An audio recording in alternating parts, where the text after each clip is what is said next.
Hi, Big Rob from Celeb Heights here, with another wee video, this time checking out just how tall Daniel Cudmore really is.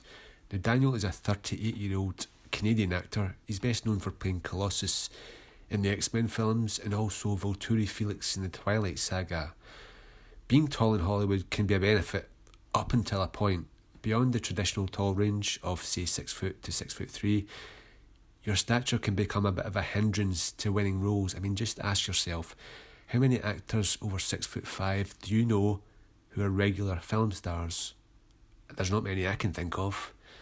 At over 6'5", you are more likely to be cast as a heavy or a goon than as a leading man. In fact, some leading men might actually dissuade casting directors from putting 6'5" or 6'6" men in films because they might make the leading man look like a shrimp, or make the audience think this leading man is smaller than they actually are.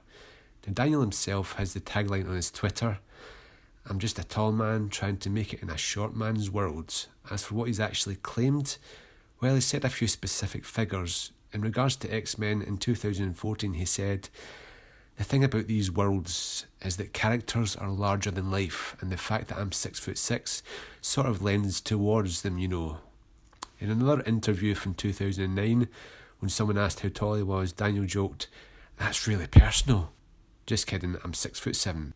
The most revealing quote came from somebody from Celeb Heights, in fact. I think it was the poster Andrea, who asked Daniel on Twitter about his height and managed to get a response saying, "Last time I had a physical, I was measured at 6'6.5".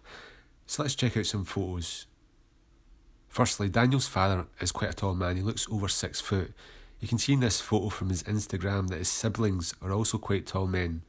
One brother looks roughly about the same height, whilst the other guy is maybe a couple inches smaller. Actually, the other brother on the left was a rugby player, and he got listed by his team at 196 centimetres, which is about 6'5".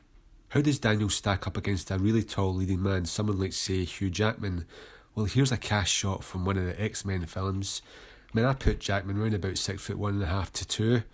You've got Anna Paquin there who's about 5'4", and Jackman looks a full head in her. But Cudmore, Jackman is up to Cudmore's eyes, or even slightly below. That's got to be a good 5 inches. He looks close to 6'7" there. I had the privilege of seeing Daniel in person at one of Showmaster's Twilight events. That was back in 2011, I think. At that event, when he was on stage, one of the MCs described him as 6'8", but Daniel just smiled and said, "Actually, I'm not even that tall." In person though, believe me, he is an extremely tall fellow. You can see in my photo here, I've got a 1-inch heel, and Daniel was in a Converse sneaker, so I've got nearly 0.4 inch more shoe than him. Without considering the footwear, he still looked a bare minimum 6'6", and I would say even a strong 6'6". Add on the footwear difference and you're talking at least 6'6.5", possibly a bit more. This photo was taken, I think, round about midday, so when he says he measured 6'6.5", I do actually believe him, but maybe it was a later in the afternoon measurement. So what did the good folk at celebheights.com think of Daniel's height? Well, with about 54 guesses, the average is a solid 6'6.5", which is between 199 and 200 centimetres. I think that's pretty much bang on. I can see Daniel has at times probably rounded down to 6'6" rather than upwards to 6'7". In fact, the actor James Cromwell, another very tall guy, once said to an interviewer, "Just put 6'6". It's a little more than that, but 6'7" sounds terrible. Thanks for watching, and remember, keep walking tall like Rob Paul.